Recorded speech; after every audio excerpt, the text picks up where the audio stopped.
Assalamualaikum warahmatullahi wabarakatuh. Innal hamdalillah nahmaduhu wa nasta'inuhu wa nastaghfiruh wa na'udzu billahi min sururi anfusina wa sayyiati a'malina man yahdihillahu fala mudilla lahu wa man yudlil fala hadiya lahu. وأشهد أن لا إله إلا الله وحده لا شريك له وأشهد أن محمدا عبده ورسوله لا نبي بعده. اللهم صل وسلم على نبينا محمد وعلى آله وأصحابه ومن تبعهم بإحسان إلى يوم الدين. أما بعد. قال الله تعالى في كتابه الكريم: يا أيها الذين آمنوا اتقوا الله حق تقاته ولا تموتن إلا وأنتم مسلمون. يا أيها الناس اتقوا ربكم الذي خلقكم من نفس واحدة وخلق منها زوجها وبث منهما رجالا كثيرا ونساء واتقوا الله الذي تساءلون به والأرحم إن الله كان عليكم رقيبا. يا أيها الذين آمنوا اتقوا الله وقولوا قولا سديدا يصلح لكم أعمالكم ويغفر لكم ذنوبكم ومن يطع الله ورسوله فقد فاز فوزا عظيما. فإن أصدق الحديث كتاب الله وخير الهدى هدى محمد صلى الله عليه وسلم وشر الأمور محدثاتها فإن كل محدثة بدعة وكل بدعة ضلالة وكل ضلالة في النار. Bapak Ibu hadirin jamaah salat subuh yang mudah-mudahan dirahmati Allah Subhanahu wa taala. Pada kesempatan pagi hari ini, tema yang akan kita kaji bersama-sama adalah tentang pengaruh zikir terhadap kesehatan jiwa. Nah, Bapak Ibu hadirin yang mudah-mudahan dirahmati Allah Subhanahu wa taala, kalau kita merujuk di dalam Al-Qur'an, kata zikir itu merujuk kepada beberapa makna. Yang pertama, di dalam surat Al-Hijr ayat yang ke-9, Allah Subhanahu wa taala berfirman, "Inna nahnu nazzalna dzikra wa inna lahu lahafizun."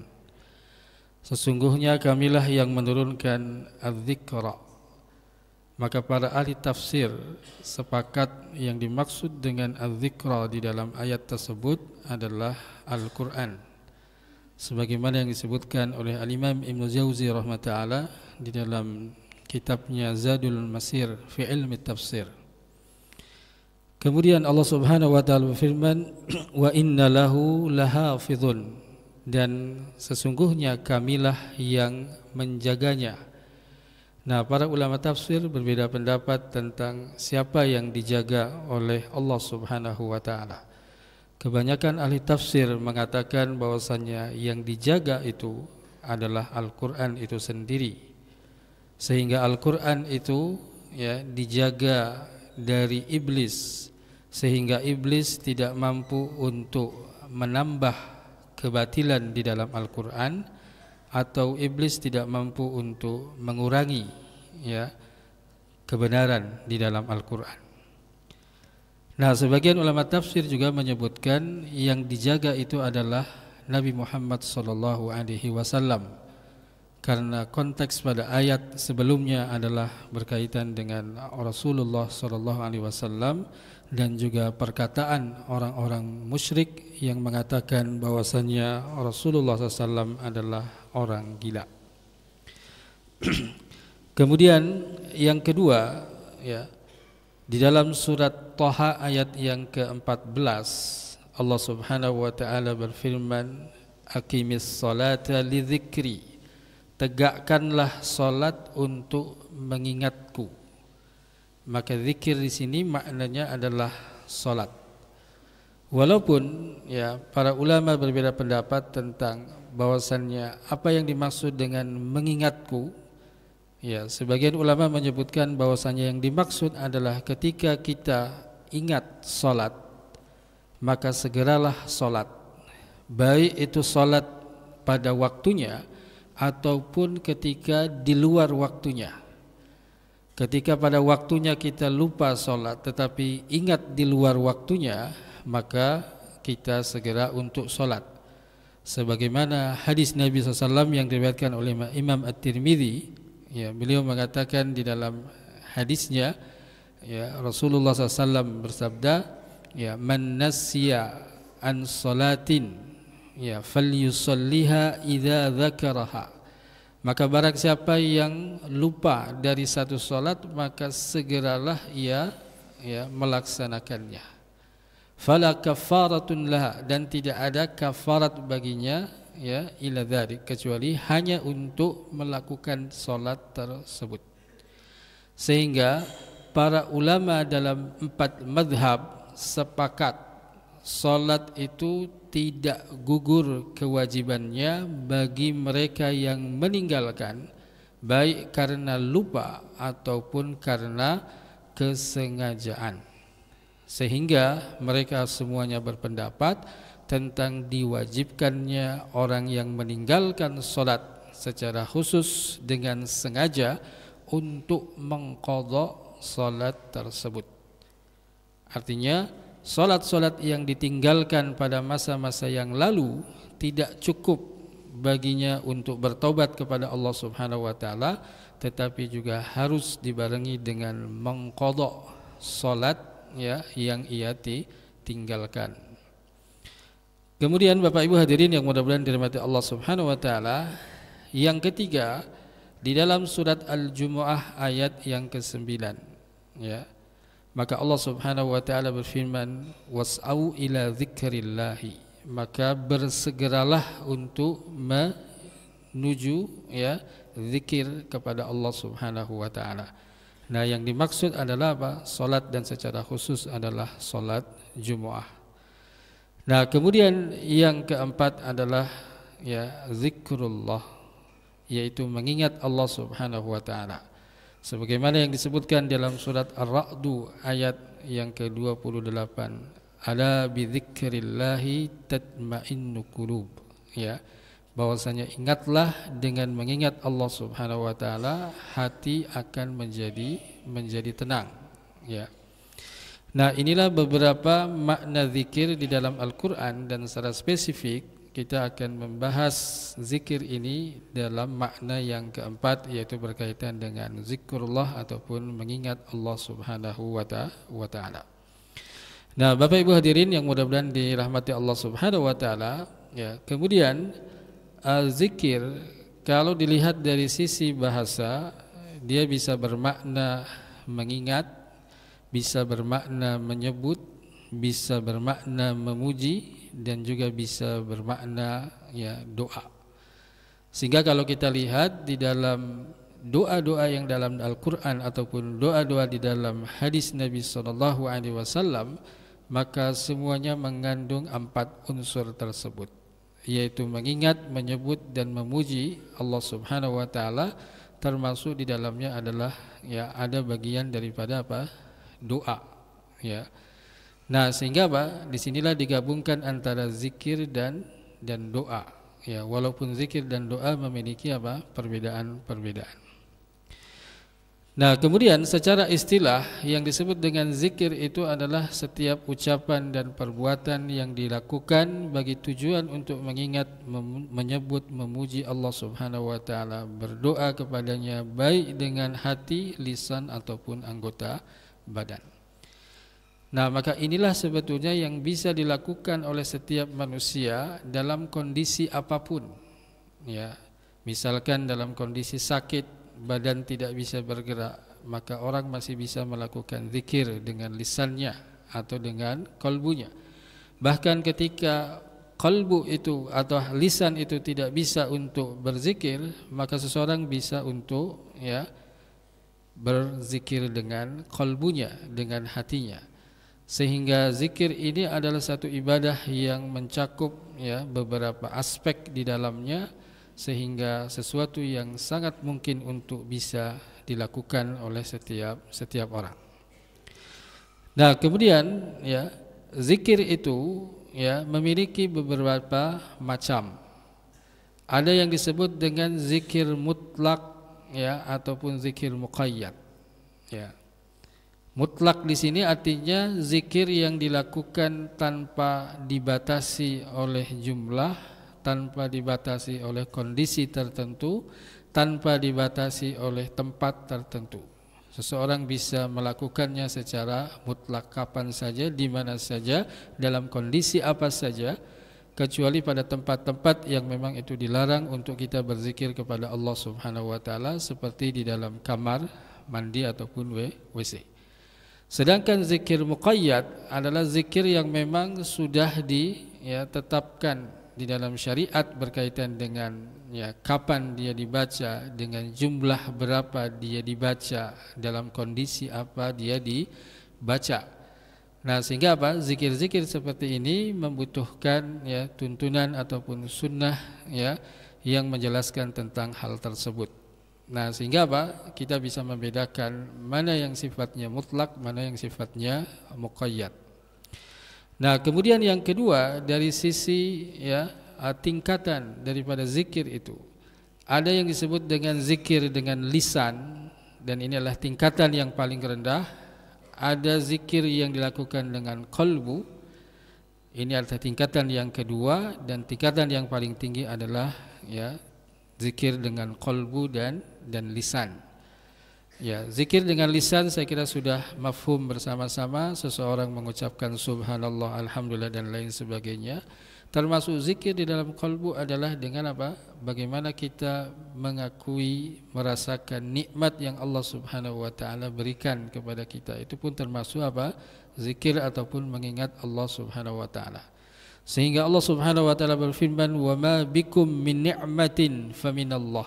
Maka nikmat apa saja yang kalian dapatkan, maka hakikatnya itu datang dari Allah Subhanahu wa taala. Nah, maka berzikir dengan mengakui nikmat, merasakan nikmat yang datang dari Allah Subhanahu wa taala, itulah zikir dengan kalbu.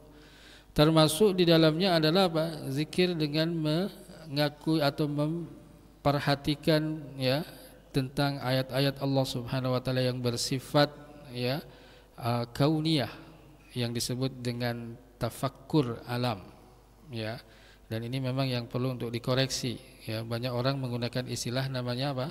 Tadabbur alam, seperti itu. Kalau tadabbur itu berkaitan dengan ayat-ayat yang bersifat kauliyah, yaitu apa? Ayat-ayat yang dapat dalam Al-Qur'an, namanya tadabbur Al-Qur'an. Tetapi ayat-ayat yang bersifat kauniyah di alam adalah disebut dengan tafakkur, seperti itu. Banyak para pemuda yang memunculkan istilah yang baru, namanya tadabbur ahwat katanya. Ini istilah yang baru seperti itu. Ada namanya tadabbur ahwat seperti itu, Nah, jadi apa? Tafakkur dengan ayat-ayat yang sifatnya kauniyah ini pun juga termasuk di dalam zikir yang bersifat qalbu. Nah, yang paling tinggi adalah qalbu dan lisan, di mana ketika seseorang itu mengucapkan subhanallah, maka di dalam qalbunya pun juga dia mengakui tentang tentang kemahasucian Allah Subhanahu wa taala, di mana Allah Subhanahu wa taala itu tidak memiliki kekurangan ataupun aib sedikit pun. Nah, maka ada yang berbeda antara ucapan subhanallah dengan masya Allah. Jadi kalau subhanallah itu adalah kita mengucapkan pada satu kondisi yang sangat dimungkinkan yang namanya hati manusia itu memiliki prasangka yang buruk terhadap Allah Subhanahu wa taala, di mana di situ menunjukkan adanya aib, cacat, kekurangan. Maka Allah Subhanahu wa taala berfirman tentang peristiwa Isra dan Mi'raj. Subhanalladzi asra bi 'abdihi lailan minal masjidil haram ilal masjidil aqsa. Kenapa Allah Subhanahu wa taala menggunakan kata subhanallah? Karena memang pada saat itu banyak orang-orang yang ketika itu mereka tidak percaya dengan peristiwa Isra dan Mi'raj, sesuatu yang memang tidak mungkin terjadi. Bahkan ada di antara para sahabat Nabi SAW yang juga mereka berpaling, sehingga akhirnya mereka tidak mempercayai tentang peristiwa tersebut. Kenapa? Karena sesuatu yang tidak mungkin pada saat itu. Sehingga Allah Subhanahu wa taala menggunakan kata subhana, ya, maha suci Allah Subhanahu wa taala. Artinya apa? Tidak ada yang mustahil bagi Allah Subhanahu wa taala. Nah, berbeda dengan masya Allah, maka apa? Ya, ketika kita menyebutkan sebuah ketakjuban, ya, sebuah apa? Kekaguman, maka kita mengucapkan apa? Masya Allah. Nah, kadang-kadang penempatan ini sangat keliru. Ya, misalkan ibu-ibu yang punya anak-anak kecil yang nakal, ya, aktif, ya, sebut Masya Allah, misalkan begitu. Berarti apa? Ibu-ibu ini kagum dengan apa? Kenakalan anaknya, seperti itu, ya. Nah, menggunakan apa? Masya Allah, seperti itu. Nah, Masya Allah itu artinya untuk menunjukkan sebuah kekaguman. Nah, kemudian yang ketiga, ada yang disebut dengan zikir banyak dan zikir sedikit. Ini dilihat dari kuantitasnya, disebut dengan zikran katsiran, ya. Ya ayyuhalladzina amanu dzkurullaha dzikran katsiran. Wahai orang-orang beriman, berzikirlah dengan zikir yang banyak. Maka sahabat Abdullah bin Abbas, ya, radhiyallahu anhu mengatakan, zikir yang banyak itu maknanya adalah pada setiap aktivitas, ya, maka apa? Kita berzikir kepada Allah Subhanahu wa taala. Maka mulai dari bangun tidur sampai dengan tidur kembali, maka semua aktivitas itu selalu disertai dengan apa? Zikir. Nah, pertanyaannya adalah berapa banyak zikir yang sudah kita hafalkan, berapa banyak zikir yang sudah kita praktekkan? Ya. Misalkan zikir ketika hujan. Ya, ketika hujan besar, zikirnya adalah mengucapkan Allahumma sayyiban nafi'an, ya, walaupun nanti ada sunnah yang mungkin masih jarang kita tinggalkan, masih jarang kita amalkan, ya, yaitu apa? Zikir ketika apa? Ya, turun hujan itu dengan mengucapkan apa? Rahmat, ya, artinya apa? Hujan itu adalah bagian daripada apa? Rahmat Allah Subhanahu wa taala. Nah, termasuk di dalamnya adalah merubah azan, ya, dengan apa? As-salatu fi buyutikum. Ya, ketika hujan lebat, ya, kemudian sangat dimungkinkan jamaah itu tidak mungkin untuk datang ke masjid untuk salat, maka muadzin mengucapkan, ya, kalimat pengganti dari hayya 'alas shalah adalah as-salatu fi buyutikum. Sehingga akhirnya apa? Ya, mereka salat di rumah masing-masing, di masjid tidak ada apa? Salat berjamaah, ya, seperti itu. Artinya apa? Ini menjadi sebuah uzur, ya, seperti itu. Nah, kita pernah mempraktekkan di salah satu masjid di daerah Jalan Kaliurang, ya, maka muazzinnya dimarahi Pak Takmir, ya. Ini kok azan apa itu? Seperti itu, ya. Nah, sehingga apa? Ada hal-hal yang itu sebetulnya apa? Merupakan tuntunan sunnah Nabi SAW, tetapi apa? Karena memang belum atau belum memasyarakat, sehingga akhirnya apa? Ini dianggap sesuatu yang aneh, ya. Sehingga ada satu kisah seorang muazin, ya, suka duka menjadi seorang muazin, ketika dia azan tepat pada waktunya, hanya sedikit orang yang datang. Dia berpikir bagaimana supaya orang ini banyak datang. Akhirnya apa? Dia azan zuhur jam 11, ya, seperti itu. Ketika azan zuhur jam 11, maka banyak orang yang datang, ya, menanyakan, ini kok belum waktunya sudah azan, gitu kan, seperti itu, ya. Nah, kemudian apa? Ya, muazin ini mengatakan, saya azan tepat pada waktunya, Bapak tidak datang ke masjid. Sekarang, ya, saya azan belum waktunya, kok Bapak datang ke sini, seperti itu. Ya. Nah, Bapak Ibu hadirin yang mudah-mudahan dirahmati Allah Subhanahu wa taala, ini sekilas tentang masalah apa? Masalah zikir. Nah, kemudian, ya, kalau kita lihat di dalam, ya, surat Az-Zukhruf ayat yang ke-36, ya, Allah Subhanahu wa taala berfirman, "Wa may ya'shu an dzikrir rahman nuqayyid lahu syaitanan fahuwa lahu qarin." Ya. Barang siapa yang berpaling dari peringatan Allah Subhanahu wa taala, berpaling dari peringatan Al-Qur'an, maka kami adakan baginya syaitan yang menyesatkan, maka syaitan itulah yang menjadi pendamping.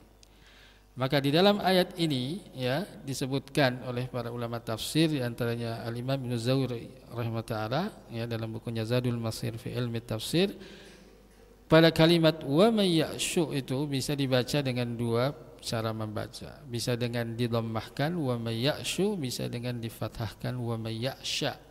Ya. Kalau wa may ya'syu berarti artinya berpaling. Kalau wa may ya'sya artinya apa? Ya, artinya apa? Ya, yang membutakan.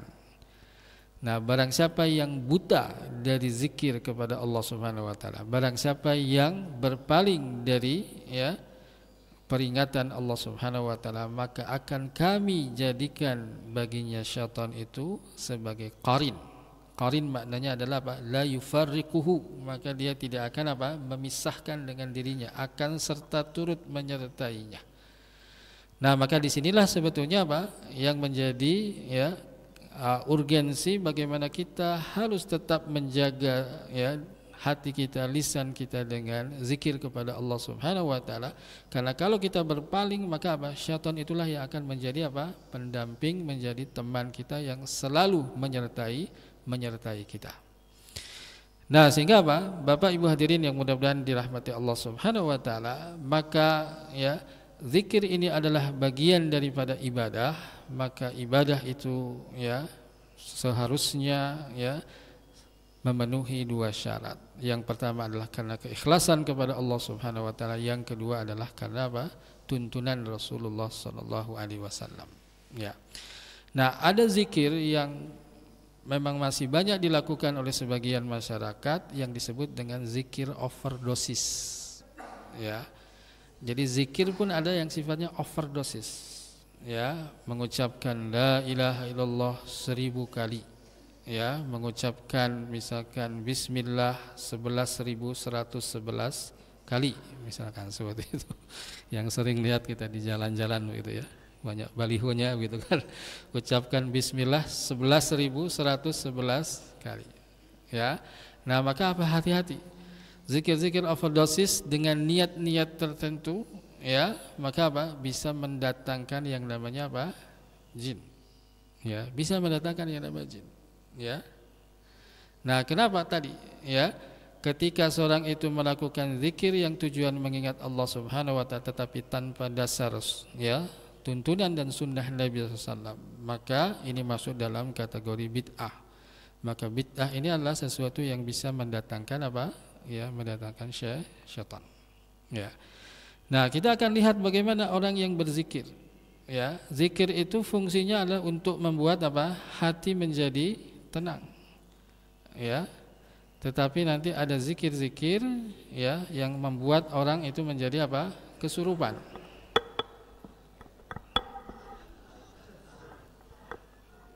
Ya. Nah, ini zikir atau kesurupan, ya.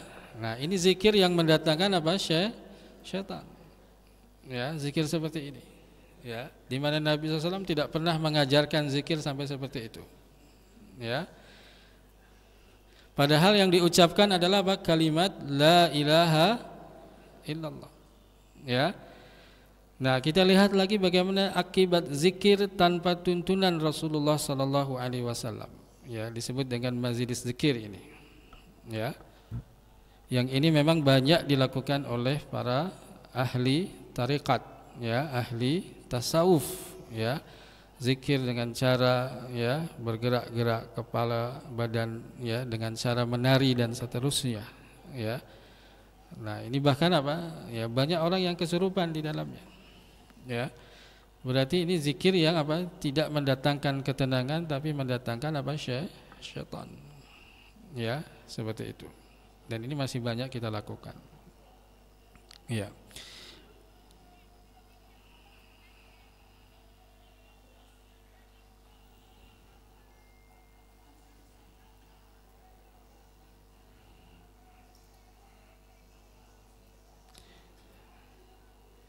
Karena mereka memahami zikir itu ya harus mengalami apa yang disebut dengan trans.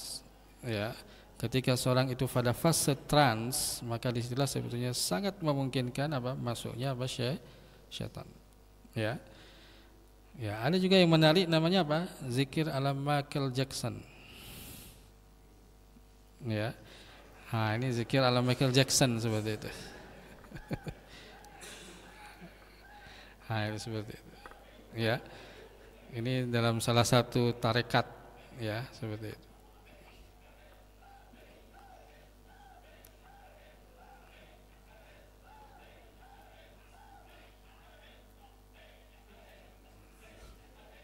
Ya.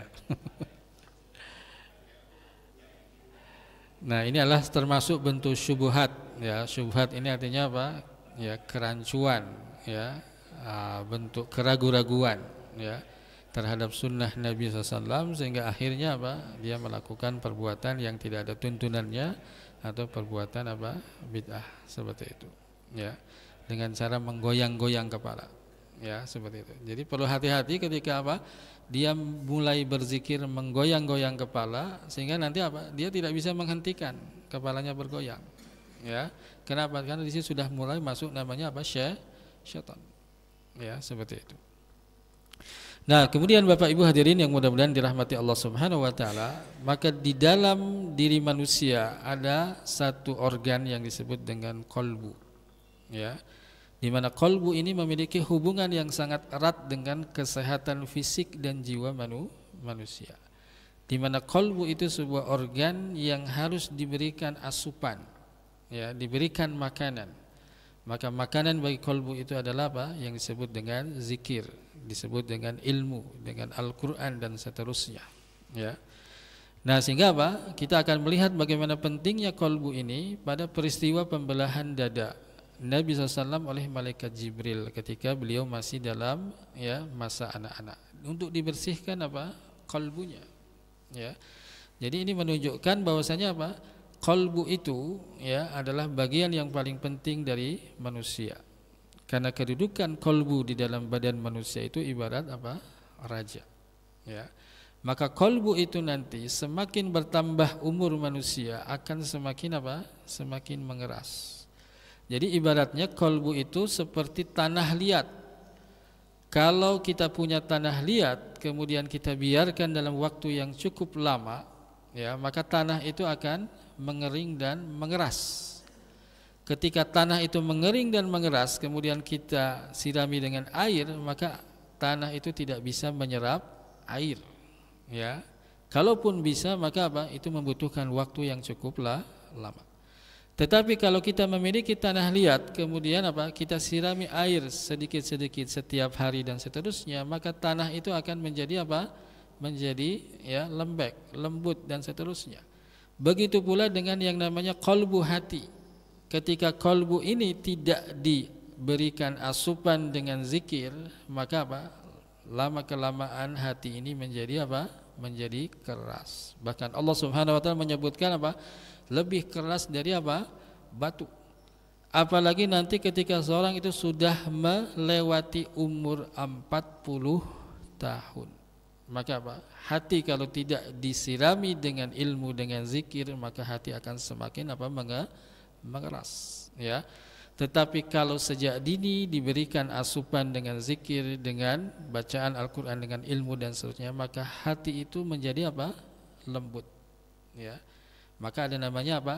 Ya, pembahasan para ulama tentang ar-raqa'iq, ya. Ar-raqa'iq itu artinya maksudnya hal-hal yang bisa melembutkan apa? Hati, ya. Nah, disinilah sebetulnya apa? Menjadi sesuatu yang sangat penting, ya. Maka para ulama dahulu mereka mempelajari adab-adab terlebih dahulu sebelum mereka mempelajari tentang apa? Ilmu. Mereka belajar adab lebih lama daripada apa? Belajar tentang apa? Tentang ilmu, ya. Bahkan banyak para ulama yang sengaja hadir dalam majelis ulama yang lainnya karena mereka apa? Ingin mempelajari apa? Adabnya. Karena dengan adab-adab seperti inilah sebetulnya apa? Hal-hal yang bisa melembutkan apa? Melembutkan hati, ya.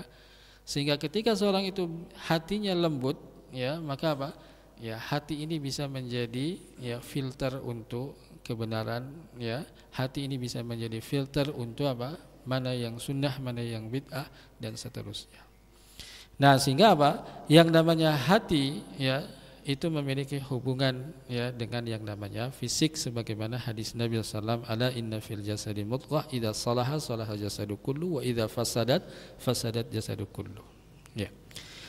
Nah, kemudian yang kedua, di dalam diri manusia ada yang disebut dengan ubun-ubun. Ya, disebut dengan nasiyah. Ya. Ubun-ubun dan nasiyah itu punya hubungan yang sangat kuat dengan kesehatan fisik dan jiwa. Nah, maka apa? Antara laki-laki dengan wanita itu memiliki perbedaan. Kenapa? Karena lebih sensitif ya wanita daripada apa? Laki-laki. Nah, sehingga Al-Qur'an berbicara tentang masalah ubun-ubun nasiyah atau disebut dengan frontal lobe, yaitu apa? Muqaddamar ra'su, yaitu apa? Bagian depan daripada kepala.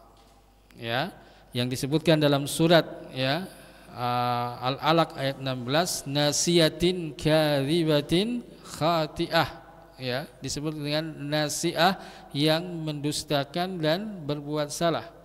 Ya, bahkan di dalam surat Hud ayat ke-56 disebutkan ya bahwasanya setiap binatang yang melata di muka bumi ini apa? Huwa akhidhum binasiyati. Maka dialah Allah Subhanahu wa taala yang memegang nasiyahnya, yaitu apa? Ubun-ubunnya. Nah, sehingga doa Nabi sallallahu alaihi wasallam yang disebutkan ya Allah, sesungguhnya aku adalah hambamu, anak hamba laki-lakimu dan anak hamba perempuanmu, nasiyatin biyadika. Ya, ubun-ubunku itu apa? Berada di tanganmu. Artinya apa? Ketika ubun-ubun itu ya dikuasai, maka disinilah yang akan membuat perilaku manusia itu apa? Ya, akan menjadi menyimpang. Ya, ketika ubun-ubun ini dikuasai oleh syaitan. Nah, maka bagi laki-laki ketika setelah melakukan akad pernikahan ya dengan seorang wanita, maka ketika malam pertama dianjurkan untuk memegang ubun-ubunnya. Kemudian setelah itu apa? Berdoa. Nah, kenapa? Karena wanita itu lebih sensitif daripada apa? Ya, laki-laki. Sehingga wanita itu adalah makhluk yang paling rentan dengan gangguan syaitan. Ya, saya sering menyampaikan karena wanita itu makhluk halus, ya, halus perasaannya, makhluk lembut, ya, karena lembut perasaan, sangat mudah, ya, seperti itu. Maka dalam pepatah Arab disebutkan al-mar'atu kal mir'ah. Ya, wanita itu seperti apa? Cermin. Kenapa? Karena memang hobi wanita itu bercermin. Ya, begitu Bu ya. Ya, pasti nanti apa? Setiap pergi kemana-mana pasti bawa apa? Cermin. Ya, kalau misalkan nggak bawa cermin itu pakai spion mobil biasanya. Mumpung ada spion atau pakai HP begitu kan. Nah, seperti itu, mir'ah ya, seperti itu. Kemudian kalau misalkan ibu punya cermin itu ya jatuh kemudian hancur berkeping-keping ya, maka apa? Bisa kembali disusun. Ya. Tetapi apa? Apakah cermin itu akan kembali seperti semula? Ya, tentu tidak. Ya, artinya masih ada retakan-retakannya. Itu menunjukkan bahwasanya apa? Wanita ini mudah untuk memaafkan tetapi apa? Sulit untuk melupakan. Ya, sehingga bisa saja nanti ya konflik rumah tangga suami dan istri ini, maka istri menyebutkan kesalahan suami yang sudah dilakukan 10 tahun yang lalu. Ya, kenapa? Karena apa? Sulit untuk melupakan. Nah, maka ubun-ubun di sini. Nah, maka nanti orang yang terkuasai jiwanya oleh syaitan ya cukup ditekan di ubun-ubunnya saja. Ya, cukup ditekan di ubun-ubunnya saja. Kalau ubun-ubunnya ditekan ya terasa sakit, apalagi nanti ketika dibacakan ayat Al-Qur'an ya seperti ada yang menarik ke atas ya, maka disitulah sebetulnya apa? Ada syaitan atau jin yang masuk ke dalam tubuh manusia. Nah, sehingga apa? Pernyataan para ahli ya disebutkan tugas bagian otak yang ada di ubun-ubun manusia adalah mengarahkan perilaku seseorang. Ya. Ubun-ubun merupakan penanggung jawab atas pertimbangan-pertimbangan tertinggi dan pengarah perilaku manusia, sementara organ tubuh hanyalah prajurit yang melaksanakan keputusan yang ada diambil oleh ubun-ubun. Jadi kolbu itu ibaratnya adalah raja, sedangkan ubun-ubun ini adalah apa? Panglimanya. Ya, maka instruksi itu, perintah itu datang dari seorang raja, maka ubun-ubun yang siap melaksanakannya akan menggerakkan tangannya, menggerakkan kakinya, menggerakkan lisannya dan seterusnya. Nah, sehingga apa? Ubun-ubun itu punya hubungan yang sangat erat dengan kolbu, ya, di mana hati adalah pusat makna tertinggi, hati nurani adalah pusat makna tertinggi kehidupan manusia yang paling berpengaruh dalam diri kita. Maka otak adalah hamba yang sangat patuh mengikuti setiap perintah hati nurani ke dalam kehidupan. Sehingga di sini nanti bahasan yang lebih dalam lagi tentang apa? Antara otak dengan akal. Ya, apakah sama otak dengan akal? Kemudian berkaitan dengan letaknya di mana? Akal itu apakah letaknya di kepala atau letaknya di dalam hati? Ya. Nah, maka ini dibahas dalam ya pembahasan yang cukup ya mendalam ya seperti itu. Nah, kemudian Bapak Ibu hadirin yang mudah-mudahan dirahmati Allah Subhanahu wa taala, ya, kalau kita lihat ya, penyakit kejiwaan itu ya disebabkan oleh 3 hal. Yang pertama adalah hati yang sakit, ya. Kemudian manajemen emosi yang lemah, dan kemudian yang ketiga adalah sakit fisik, ya. Hati yang sakit karena adanya hasad, ya, karena adanya apa? Kesombongan, ya, karena adanya apa? Yang disebut dengan dosa dan seterusnya. Maka ini menyebabkan apa? Ya, timbulnya penyakit kejiwaan. Termasuk di dalamnya adalah memanage emosi ya yang tidak baik. Dan kadang-kadang orang yang ibadahnya bagus belum tentu memanage emosinya itu apa? Juga baik. Karena memanage emosi ini berkaitan dengan masalah apa? Masalah pendidikan, tidak hanya dengan ibadah, tapi apa? Berkaitan dengan masalah pendidikan. Ada orang yang manage emosinya itu apa? Ya, sangat lemah. Ya. Walaupun dia apa? Mungkin kapasitas ibadahnya baik, kapasitas ilmunya baik. Ya. Sehingga nanti kita akan menemukan ya fenomena misalkan apa? Ustadz mutungan. Ya, ada. Ya, kok ustadz mutungan bisa gitu kan? Ya, ya memang apa begitu. Bisa jadi ilmunya memang baik, ibadahnya baik, tapi apa? Manajemen emosinya apa? Tidak baik. Ya, seperti itu.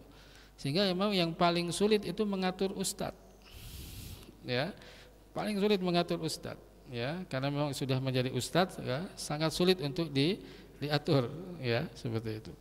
Nah, maka apa? Ini adalah 3 sebab bagaimana apa penyakit kejiwaan itu apa bisa datang menghampiri kita. Termasuk di dalamnya adalah tentang fluktuasi batin.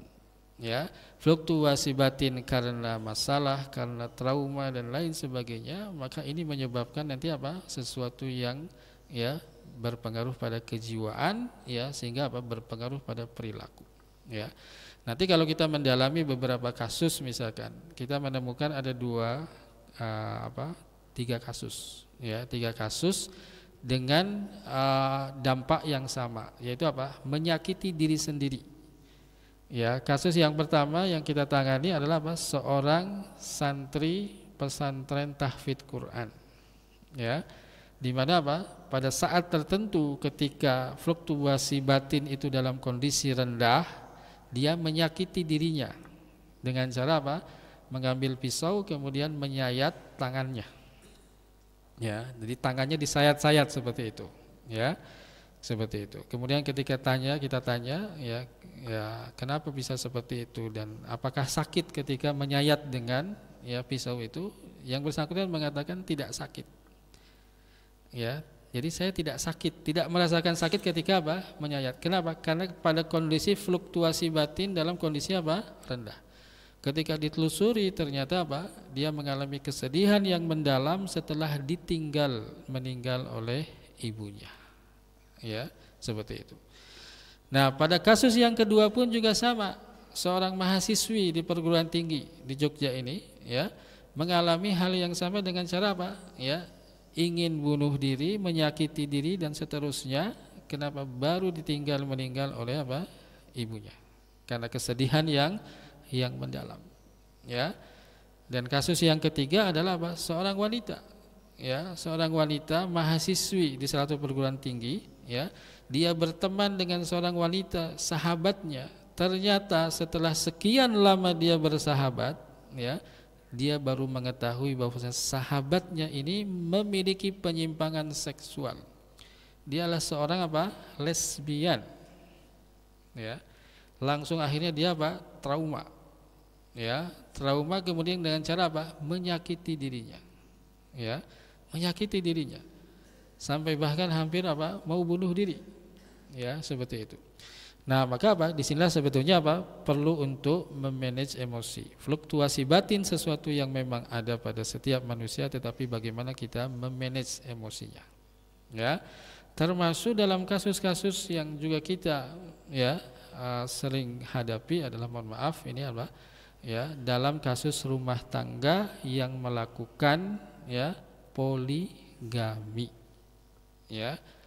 Banyak ya istri-istri yang mengadu ketika apa? Dia melakukan apa?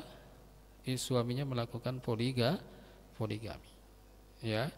Sehingga akhirnya apa? Ya, berakhir dengan perceraian. Ya, seperti itu. Ya. Nah, kenapa di situ berkaitan dengan masalah apa? Fluktuasi batin. Nah, maka ketika seseorang itu dalam kondisi lemah karena masalah, karena trauma dan seterusnya, maka apa? Ya, jiwa itu akan kosong. Ya, kosong secara parsial atau secara total. Kalau jiwa itu kosong, maka apa? Akan hilang kesadaran. Nah, maka kesedihan yang mendalam tadi ketika seorang wanita menyayat-nyayat tubuhnya, dia tidak terasa. Maka apa? Hilang kesadaran. Kenapa? Dikuasai oleh syaitan. Jadi ibaratnya seperti apa? Kita menyuntikkan obat bius. Ya, ketika menyuntikkan obat bius pada bagian tertentu, maka apa? Ketika dilakukan ya sayatan, maka kita tidak merasakan apa-apa. Nah, begitupun ketika hilang kesadaran. Ya, jangan jauh-jauh. Misalkan apa? Ketika seorang itu marah, dalam kondisi marah, hilang kesadarannya, tanpa sadar dia ninju tembok. Ya, ketika dalam kondisi marah dia meninju tembok, dia tidak merasakan apa? Sakit. Tetapi ketika hilang ataupun reda kemarahannya, barulah dia merasakan apa? Sakit. Ya, seperti itu. Nah, kenapa? Karena jiwanya sudah terkuasai oleh syaitan. Ya, sehingga hilang kesadaran, ya, kemudian dikuasai oleh syaitan, maka akhirnya lupalah dia kepada Allah Subhanahu wa taala. Nah, sehingga disinilah perlu kita untuk apa? Berhati-hati dengan emosi negatif, ya, amarah kronis, takut berlebihan, ya, trauma, was-was berlebihan, kecewa berlebihan, sedih berlebihan, maka ini menjadi apa? Pintu masuknya apa? Syaitan. Dan syaitan itu membuat orang-orang yang beriman ya sakit melalui apa? Hal-hal seperti ini. Seandainya ya dia tidak bisa diganggu dengan ya misalkan perbuatan dosa, perbuatan syirik, perbuatan bid'ah dan seterusnya, tapi dia bisa masuk dari hal-hal seperti ini. Nah, sehingga kalau kita lihat penjelasan ahli ya, misalkan ya seorang dokter di spesialis kejiwaan ya, dia mengatakan kondisi mental emosional dapat meningkatkan penyakit atau serangan apa? Jantung. Kemudian depresi dapat meningkatkan kadar CRP namanya, C-reactive protein dalam aliran darah yang berkaitan dengan inflamasi atau penggumpalan atau koagulasi darah. Maka ini akan menyebabkan penyumbatan ya, seperti itu. Nah, amarah selain meningkatkan tekanan darah juga diidentifikasikan sebagai salah satu pemicu yang paling lazim dan banyak menentukan munculnya ya berkurangnya suplai darah ke otot jantung dalam aktivitas harian. Nah, maka Nabi SAW sudah mengingatkan kepada kita apa? La taghdab. Janganlah apa? Engkau marah, seperti itu. Stres was-was yang kronis dapat mempengaruhi sistem biologi dalam tubuh sedemikian rupa sehingga menjadi pemicu penyakit jantung, stroke, diabetes karena adanya peningkatan kadar kolesterol di dalam gula darah. Nah, artinya apa? Kalau kita lihat ya, pengelolaan emosi ini menjadi sesuatu hal yang sangat penting di dalam apa? Kesehatan jiwa, termasuk di dalamnya dengan apa? Dengan melakukan zikir kepada Allah Subhanahu wa taala. Ya. Jadi kalau misalkan kok saya nggak bisa tidur, zikir saja. Ya, kalau misalkan kok saya sudah zikir belum tidur, terus diulang. Ya, terus diulang. Ya. Atau misalkan apa? Baca Al-Qur'an. Kenapa? Karena dia akan mengalami sebuah relaksasi. Ya, akan merelaksasi. Sehingga ketika zikir, ketika baca Quran akan direspon oleh seluruh tubuhnya termasuk dalamnya kolbunya. Maka itu akan mengalami sebuah apa? Relaksasi. Dan itu terus saja seperti itu. Ya.